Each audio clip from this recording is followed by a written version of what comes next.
حضور نبی رحمت صلی اللہ علیہ وآلہ وسلم نے ارشاد فرمایا کہ نظر شیطان کے زہر آلود تیروں میں سے ایک تیر ہے، اور اگر کوئی شخص اپنی نظر کی حفاظت کرتا ہے تو اللہ تعالیٰ جل شانہ اس کو عبادت کی لذت نصیب فرما دیتا۔ اگر کسی شخص کی نظر پاک نہیں رہتی تو اس کو سجدوں کی لذت نصیب نہیں ہو سکتی، اس کو قیام کا لطف نہیں مل سکتا، چاہے وہ سین حرم میں پڑھے یا مسجد نبوی میں پڑھے۔ اور جو شخص اپنی نظر کی حفاظت کر دیتا ہے اور اپنی نظر کو ناپاکی سے اور اپنی نظر کو بدی سے محفوظ رکھتا ہے، جب وہ سجدہ کرے گا تو سجدے کی لذت ملے گی، جب رکوع کرے گا تو رکوع کا لطف نصیب ہوگا، جب قیام کرے گا تو قیام کا مزہ نصیب ہوگا۔ عبادت اور ایمان کی ایک لذت ہوتی ہے جو ایک مومن کو نصیب ہوتی ہے، تو جو شخص اپنی نظر کی حفاظت کرے اللہ تعالیٰ اس کو عبادت کا سرور اور عبادت کی لذت نصیب فرما دیتا ہے۔ تو اہل ایمان کو اس بات کا حکم دیا گیا، بلکہ حضور نے اپنے عمل سے صحابہ کے سامنے اس کی مثال پیش۔ حجۃ الوداع کے موقع پہ آقا کریم علیہ السلام کے ردیف تھے حضرت فضل بن عباس رضی اللہ تعالی عنہ، حضرت عبداللہ ابن عباس رضی اللہ تعالی عنہ کے بھائی اور حضور کے چچا زاد بھائی، حضرت عباس بن عبد المطلب رضی اللہ تعالی عنہما کے فرزند ارجمند، اور یہ تھے بڑے خوبصورت، حضور علیہ السلام کے ساتھ سواری کے اوپر تشریف فرما تھے۔ تو ایک قبیلے کی ایک خوبصورت عورت حضور سے مسئلہ پوچھنے کے لیے آگے بڑھی، تو حضرت فضل بن عباس کی نظر پڑ گئی، بلکہ ان کے چہرے پر نظر جم گئی۔ تو آقا کریم علیہ السلام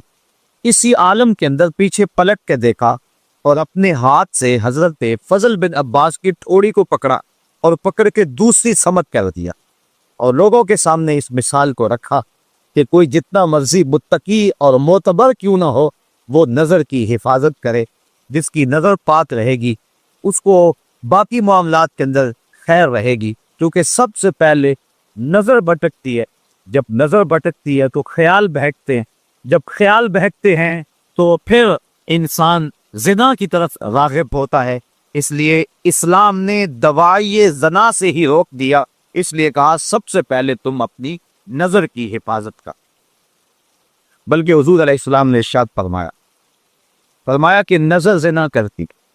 فزن العین النظر وزن اللسان المنطق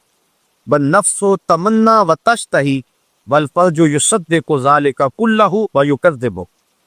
فرمایا کہ انسان کی نظر کا زنا یہ ہے، آنکھ کا زنا یہ ہے کہ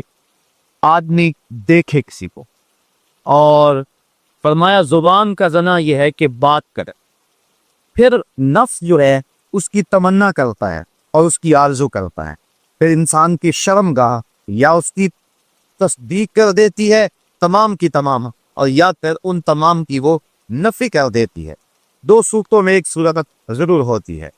اس لیے اپنی نظر کی حفاظت کرے اور اپنی آواز سے بھی حفاظت کرے۔ آج کل موبائل کے ذریعے سے مختلف پیکج آئے ہیں، اور گفتگو کا زنا اور نظر کا زنا پورے عروج پہ ہے۔ جب کسی قوم کے اندر یہ بدی پھیلتی ہے تو اللہ اس قوم سے برکت کو اٹھا لیتا ہے۔ آج ہمارے میں برکت نہیں ہے، دولت کی کثرت کے باوجود بھی ہر بندہ شاکی ہے۔ جب تک ہماری نظر طاہر اور پاک نہیں ہوتی ہے، ہمارے من کے اندر اجالے اور روشنیاں پیدا نہیں ہو سکتی ہیں۔ تو اللہ تعالیٰ نے اہل ایمان کو یہ حکم دیا، اے محبوب آپ ارشاد کر دیں اہل ایمان کو یغضوا من ابصارہم، کہ وہ اپنی نظر کی حفاظت کر۔ اگر انسان کی نظر پڑ جاتی ہے تو اس کے لیے حکم ہے النظرۃ الاولی والثانیۃ علیک، فرمایا پہلی نظر تجھے معاف ہے کیونکہ اس میں تیرا قصد نہیں ہے۔ اگر اسی نظر کے تسلسل کو برقرار رکھتا ہے یا دوسری مرتبہ دیکھتا ہے تو فرمایا وہ تیرے اوپر وبال ہو۔ تو پہلی نظر کی معافی دی گئی، کیونکہ اسلام جو ہے وہ دین فطرت ہے۔ تو جہاں انسان کی جہاں کمزوری ہے، جہاں اس کی بے اختیاری ہے، وہاں چھوٹ دے دی گئی۔ لیکن اس کے بعد اگر اس نظر کا تسلسل برقرار رہتا ہے یا پھر دوسری نظر کوشش کر کے دیکھتا ہے اور تعاقب کرتا ہے تو پھر فرمایا وہ تیرے اوپر وبال ہے۔ اور وہ آنکھ جو غیر محارم کو دیکھتی رہی کل قیامت کے دن جہنم کی آگ سے بند دی جائے۔ اور 3 آنکھیں حضور نے فرمایا قیامت کے دن کوئی آنکھ نہیں ہوگی جو رو نہیں رہی ہو، صرف 3 آنکھیں ہوں گی کہ جن میں آنسو نہیں ہوں گے اور جو نہیں رو رہی ہوں۔ ایک وہ نظر جو غیر محارم کی طرف دیکھنے سے بچی، دوسری وہ نظر جو اللہ جل شانہ کی راہ میں اس کے راستے کے اندر جاگتی رہے، پہرا دیتی رہے، سرحدوں کے اوپر محافظت کرتی رہے، اور تیسری وہ نظر، وہ آنکھ کہ خوف خدا میں مکھی کے سر کے برابر اس سے آنسو نکل آئے۔ تو فرمایا یہ 3 آنکھوں کے علاوہ باقی جتنی بھی آنکھیں ہیں وہ قیامت کے دن رو رہی۔ تو اپنی نظر کی حفاظت یہ بہت ضروری ہے، اور اللہ تعالیٰ نے قرآن مجید کے اندر یہاں خصوصیت کے ساتھ اس کا تذکرہ ارشاد فرمایا، وَيَحْفَظُ فُرُوجَهُمْ ذَلِكَ أَزْكَىٰ، اور اپنی شرمگاہ کی حفاظت کر، یہ بہتر ہے ان کے لیے۔ ان اللہ خبیر بما یصنعون، بے شک اللہ ان کے کاموں کی خبر رکھتا ہے۔ یعنی اگر تم اپنی نظر کو محفوظ نہیں رکھ پاتے تو مت سمجھو کہ کسی نے دیکھا نہیں ہے، تمہارا رب دیکھ رہا ہے، اس کی نظر سے کوئی شے پوشیدہ نہیں ہے، ایک ایک چیز لکھی جا رہی ہے اور اس کا حساب کل تمہیں دینا پڑے۔ تو فرمایا وہ جانتا ہے، وہ دیکھتا ہے، اگر تم بچ جاؤ تو پھر بھی دیکھ رہا ہے، اور اگر تم نہ بچو تو وہ پھر بھی دیکھ رہا ہے۔ تو یہ اہل ایمان کو حکم دیا گیا۔ دوسری طرف عورتوں کو حکم دیا گیا، وَقُلْ لِلْمُؤْمِنَاتِ يَغْضُضْنَ مِنْ أَبْصَارِهِنَّ، اور اے محبوب مسلمان عورتوں کو بھی حکم دے کہ وہ بھی اپنی نظروں کو نیچا رکھے۔ اگر مرد کو روکا گیا ہے کہ وہ غیر محرم عورت کی طرف نہ دیکھے، تو عورت کو بھی روکا گیا ہے کہ وہ غیر محرم مرد کو نہ دیکھے۔ حضرت ام سلمہ رضی اللہ تعالی عنہ حضور کی زوجہ محترمہ ہیں، حضرت میمونہ رضی اللہ تعالی عنہ کے گھر گئی، اور وہ بھی حضور کی زوجہ۔ تو حضرت عبداللہ ابن مکتوم آئے تو یہ ان کو دیکھنے لگی، تو حضور علیہ السلام نے فرمایا کہ پردہ کرو۔ حیرت سے عرض کی حضور یہ تو نابینے ہیں۔ حضور علیہ السلام نے فرمایا یہ نابینے ہیں، تم نابینا تو نہیں ہو۔ یعنی عورت کو بھی منع کر دیا کہ تو مرد کو نہ دیکھے، بلکہ حضور نبی رحمت صلی اللہ علیہ وآلہ وسلم کی پیاری صاحبزادی سیدہ فاطمہ الزہرا رضی اللہ تعالی عنہا سے پوچھا گیا کہ عورت کے لیے بہترین پردہ کیا ہے؟ تو سیدہ فرمانے لگی کہ عورت کا بہترین پردہ یہ ہے کہ نہ وہ مرد کو دیکھے اور نہ کوئی مرد اس کو دیکھے۔ بلکہ حضرت فاطمہ رضی اللہ تعالی عنہا اس وجہ سے پریشان رہا کرتی تھی کہ اب تو میں اپنے پردے کی حفاظت کرتی ہوں، جب موت طاری ہو گئی تو پھر اس کے بعد چارپائی کے اوپر اٹھا کر کے قبرستان میں لے جاتے ہیں، اور عورت کے جسم کی ڈیل ڈھول جو ہے اس کو مرد دیکھتے ہیں، تو میرے لیے یہ بھی پریشانی کا باعث ہوگا۔ تو وہ اس معاملے میں سخت متفکر رہا کرتی تھی۔ حضرت اسماء بنت امیس رضی اللہ تعالی عنہا سے انہوں نے ایک دن یوں بات کی، تو وہ فرمانے لگی کہ میں نے حبشے کے اندر لوگوں کو دیکھا ہے کہ وہ عورتوں کے لیے ایک خاص ڈولی ہے، اور آپ نے کہا کہ میں آپ کو بنا کے دکھا دیتی ہوں۔ انہوں نے کھجور کی 4 شاخیں منگوائیں اور پھر چارپائی کے 4 پایوں کے ساتھ باندھ دی اور اس کو آپس میں جوڑ دیا اور اس کے اوپر پردہ ڈال دیا، اور کہا کہ میں نے یوں حبشہ کے اندر دیکھا ہے۔ تو حضرت فاطمہ الزہرا اتنا خوش ہوئیں اس بات پر کہ یہ ایک اچھا طریقہ مل گیا ہے، اور اس طرح عورت مرنے کے بعد بھی اپنے پردے کی اور اپنی آبرو کی اس طرح سے حفاظت کر سکتی ہے۔ تو یعنی اس انداز کے ساتھ اور اس صورت کے اندر جو ہے وہ ہمیں سب کو درس دیا گیا۔ اور سیدہ فاطمہ الزہرا تو وہ ہیں کہ سورج نے بھی کبھی ان کے بال نہیں دیکھے، بلکہ قیامت کا دن ہوگا اور جب سیدہ فاطمہ الزہرا رضی اللہ تعالی عنہا 70,000 حوروں کے جلوہ میں میدان حشر سے گزریں گی تو ایک دب آواز آئے گی، یا معشر الجمع غضوا ابصارکم، اے اہل معاشر اپنی نگاہوں کو نیچا کر لو، اس لیے کہ محمد صلی اللہ علیہ وآلہ وسلم کی بیٹی فاطمہ کا گزر ہو رہا ہے۔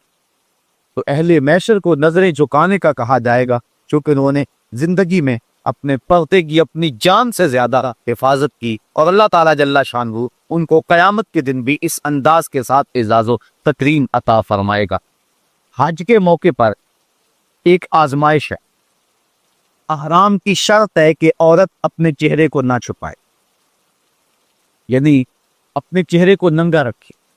کیوں؟ اس لیے کہ امتحان گاہ میں مرد اور عورت کھڑے ہوتے ہیں، اللہ کا گھر سامنے. اللہ دیکھنا چاہتا ہے میرا بندہ میرے سے ڈر کر کے اپنی نظر کی حفاظت کرتا ہے کہ نہیں کرتا. ایک طرف عورت کو کہا کہ چہرہ نہیں چھپانا، اور دوسری طرف مرد کی آزمائش ہے کہ تو نظر کی حفاظت کرنا. وہ ایک مشق کروائی جا رہی ہے کہ حج کے بعد اس کو کف بطر کی عادت پڑ جائے، اور وہ اللہ تعالیٰ کے بابرکت گھر کے سامنے جو مزاج پختہ کر کے آیا ہے بعد میں بھی اس مزاج پر عامل. لیکن حضرت عائشہ رضی اللہ تعالیٰ عنہ فرماتی کہ احرام کی شرط تھی چہرہ ننگا رکھنا، لیکن جب مرد ہمارے سامنے آتے تھے تو ہم کسی پنکھے کے ساتھ، وہ جو دستی پنکھا ہوتا ہے، اور کسی ایسی چیز کے ساتھ یا کپڑے کے ساتھ، یعنی چہرے کو تو لگا نہیں سکتے، اس سے تو جو ہے وہ پھر دم پڑ جائے گا اگر چہرہ چھپ گیا، تو دور کر کے مردوں کے سامنے کر دیتے تھے کہ اس حالت میں بھی وہ ہمارا چہرہ نہ دیکھ سکے. حضرت سیدہ فاطمہ زہرا رضی اللہ تعالی عنہ کا پردہ، حضرت عائشہ رضی اللہ تعالی عنہ کا پردہ، بلکہ مشکات کتاب الجنائز کی آخری روایت حضرت عائشہ رضی اللہ تعالی عنہ فرماتی کہ حضور کے وصال کے بعد، حضرت سیدنا صدیق اکبر کے وصال کے بعد بھی میں جب ان کی قبور پر زیارت کے لیے جاتی تو میں معمولی اوڑھنی اوڑھ کے چلی جاتی، اس خیال سے کہ ایک میرا شوہر ہے اور دوسرا میرا والد ہے، تو میں معمولی اوڑھنی اوڑھ کر کے وہاں چلی جایا کرتی، حضور کی تربت انور کی زیارت کیا کرتی. تو میں پھر کچھ عرصہ گزرا کہ حضرت عمر فاروق رضی اللہ تعالی عنہ کی بھی تدفین ہو. اب ام المومنین کیا فرماتی ہیں فواللہ ما دخلتہ الا وانا مشدودۃ علی ثیابی حیاء من عمر، کا اس کے بعد جب بھی میں جاتی تو موٹا کپڑا لے کر جاتی، مجھے حضرت عمر سے حیا آیا کرتی تھی. ایک تو یہ حضرت ام المومنین کا عقیدہ سمجھیے، اور دوسرا حیاتی کیفیت یہ ہے کہ حضرت عمر فاروق رضی اللہ تعالی عنہ سے جو کہ قبر میں ہے اور مٹی کے کتنے پردے ہیں اوپر، لیکن فرما اس کے باوجود میں اوڑھنی اوڑھ کے جایا کرتی تھی کہ مجھے حضرت عمر فاروق سے حیا آیا کرتی تھی. اللہ کے محبوب علیہ السلام نے ارشاد فرمایا کہ نساء کاسیات عاریات مائلات ممیلات رؤوسہن مثل اسنمۃ البخت لا یدخلن الجنۃ ولا یجدن ریحہا. فرمایا بہت ساری عورتیں کہ جنہوں نے کپڑے تو پہنے ہوئے ہیں لیکن ان کا لباس اس طرح کا ہے کہ ان کے ابھار اور ان کی پردے والی چیزیں ظاہر ہوتی ہیں،